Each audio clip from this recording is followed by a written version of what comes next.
Hello, welcome to 12.2 day one. I have Theo in the other room, so if you hear some colors being said, it's because he's hitting a toy.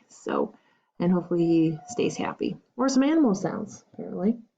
All right, so here we go. We got the problem of the day. We're on 12.2 day one. Here we go. So we're going to solve this. We're going back to just solving equations. So let's get this. So we're going to solve the equation. Looks like we're just going to distribute. That's all we're doing. We're not going to actually solve anything. So we're just going to practice distributing. So 2 times 4. We multiply when we distribute. We distribute the 2 to both terms in the inside. So we go 2 times 4 is 8. Plus 2 times 9 is 18. And there's a W, so we have 18W. And that is it. That's all you have to do. So please take this time now to do this on Nearpod. Okay, hopefully you had some time. So we're going to distribute that 9 to both the 8 and the 5. And 9 times 8 is going to get us 72. Plus 9 times 5 gets us 45. T.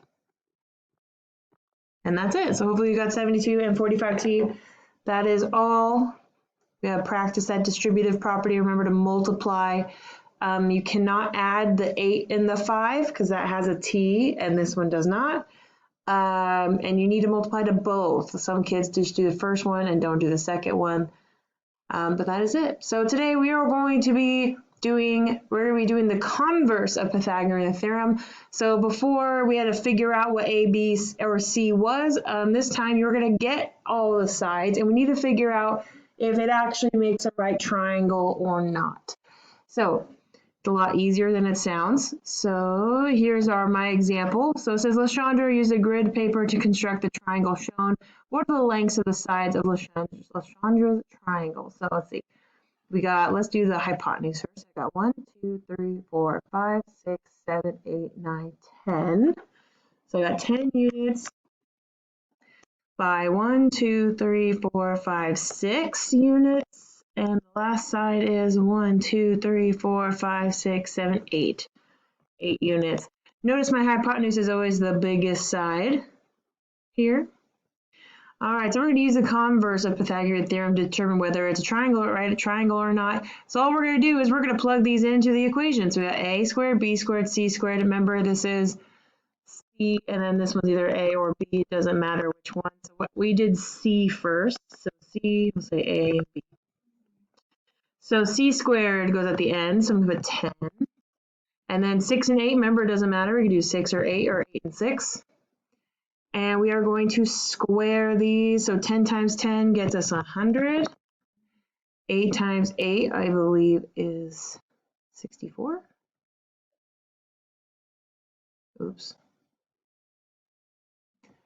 8 times 8 is 64. And then I think 6 times 6 is 36. So we got 64, 36. Now, all you have to do is this side stays itself, so that stays 100.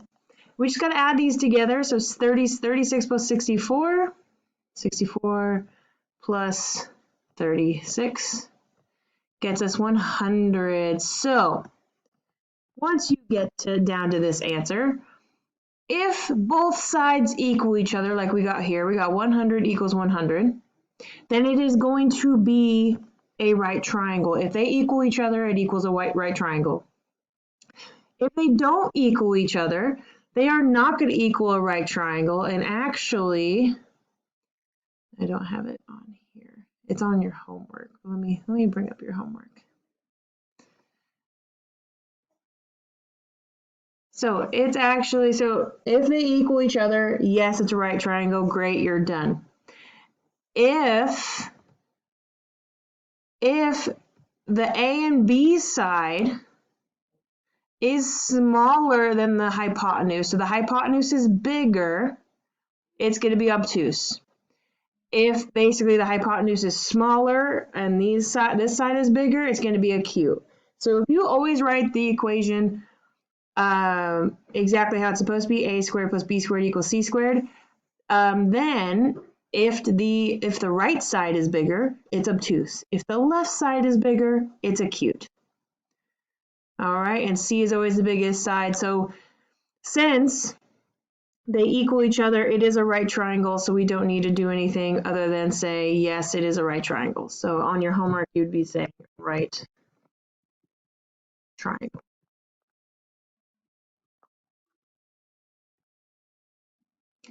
Okay, let's do some other examples. Let's skip these ones, go down to this one. All right, so this is what you're going to be seeing a lot on your homework and on your quiz. You got to figure out which one's the longest one. What's the longest number? 27, 36, or 45? Hope you said 45, so that is going to be our C, and then that means these are going to be our A's and B's. Doesn't matter which one, remember? Doesn't matter. As long as you got the biggest one, so now let's set it up. So we got 45 squared is equal to these other two squared. So we're going to do 27 squared plus 36 squared. And remember, these could be backwards too if you want. So we are going to, we have to solve these and then add them together. So let's get, oops, wrong button. 45 squared is 2025.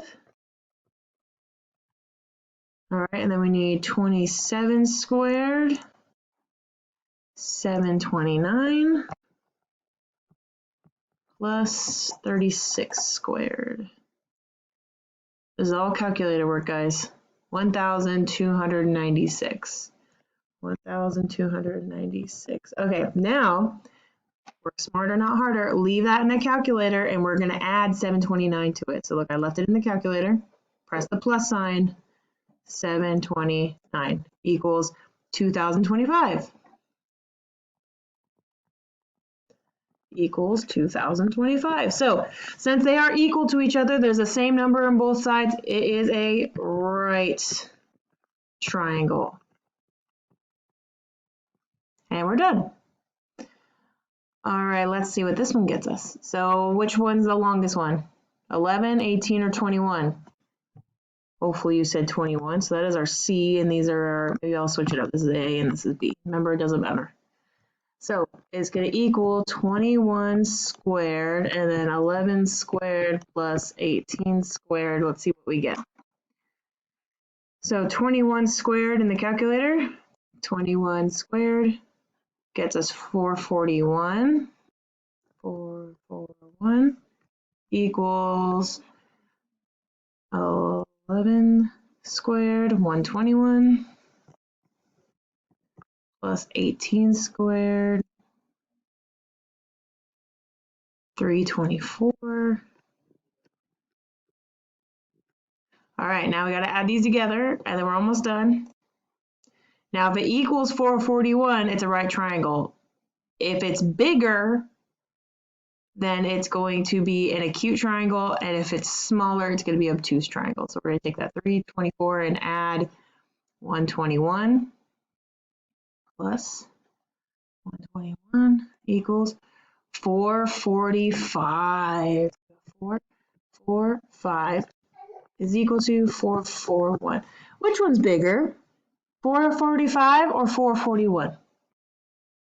445 is bigger. And remember, according to the homework, if the A and B side are bigger, then this is an acute triangle.